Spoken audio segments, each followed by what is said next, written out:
Labdien! Šeit zvana Līves Siliņa no Jurīga Gāna programmas. Mister Bīnkungs, vai mums būtu brīvs brītiņš? Jā, lūdzu. Labi, man jums būs pāris jautājumu. Pirmais jautājums. Kas jūs pamudināja kļūt par kosmonautu un kāpēc jūs vēlaties doties kosmosā? Es vēlos redzēt ciklonēties. Mister Bīnkungs, tas ir mazliet nereāls mērķis. Vai jūs to apzināties? Sapņot nav kaitīgi. Labi, vai jums ir kādi reālāki motīvi? Jā, protams, ieraudzīt planētas, kuras ar savām acīm nav redzējis neviens cits. Un es gribu būt jaunatklājējs. Labi, nākošais jautājums. Bīnkungs, kādām īpašībām jums jūsuprāt jāpiemīt, lai dotos kosmosā, un kādus jūsuprāt jums jau piemīt?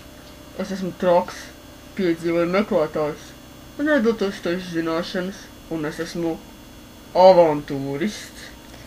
Labi, skaidrs. Vēl es gribēju uzzināt, ko jūs ņemsiet līdzi dodoties kosmosā.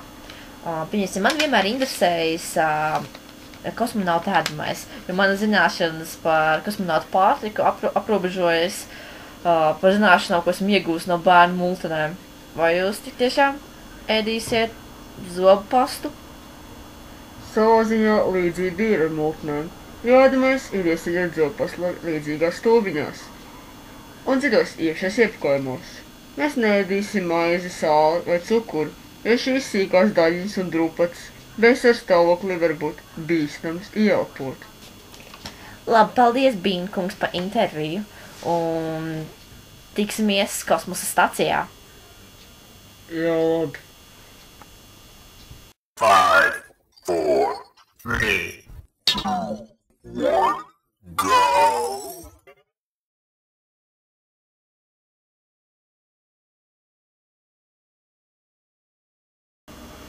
Hjūstona, šī ziņa taisnā ceļā no kosmosa kuģa.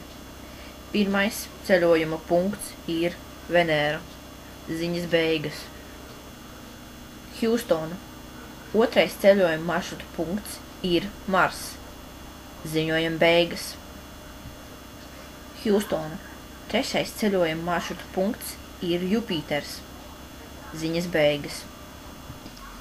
Hjūstona, ceturtā un pēdējā ceļojuma maršruta punkts ir Neptūns.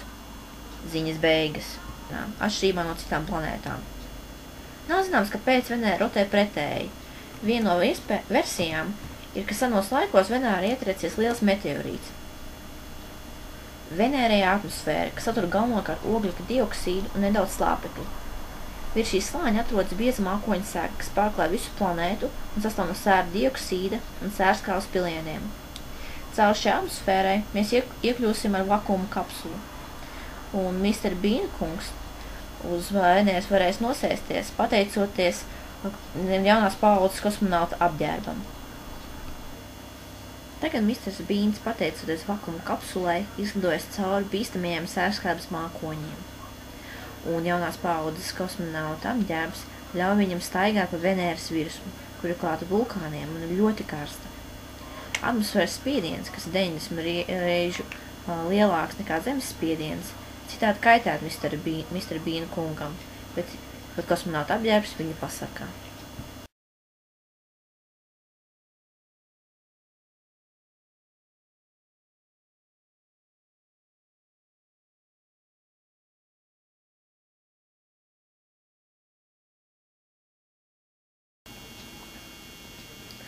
Tagad Misters Bīns ir nolaidies uz Marsa.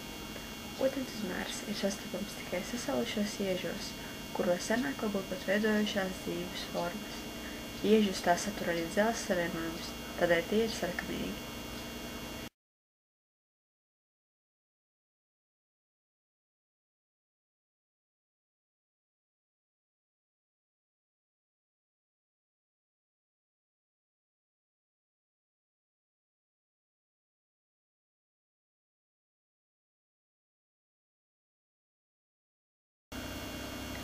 Tā kā Jupiters ir gāzu planēta, uz tās neiespējams nosēsties, tāpēc Misters Bīns to vēro slidojot tai garām.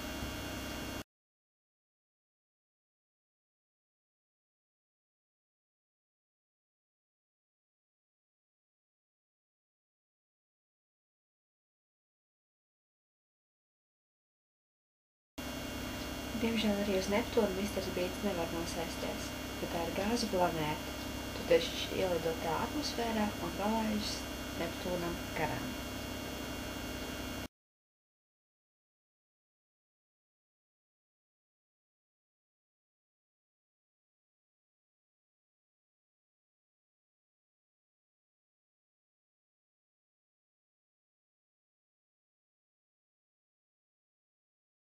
Picchita va bene, se tu la parla miezza americano, quando si fa l'amore sotto la luna, come te viene in capo di I love you,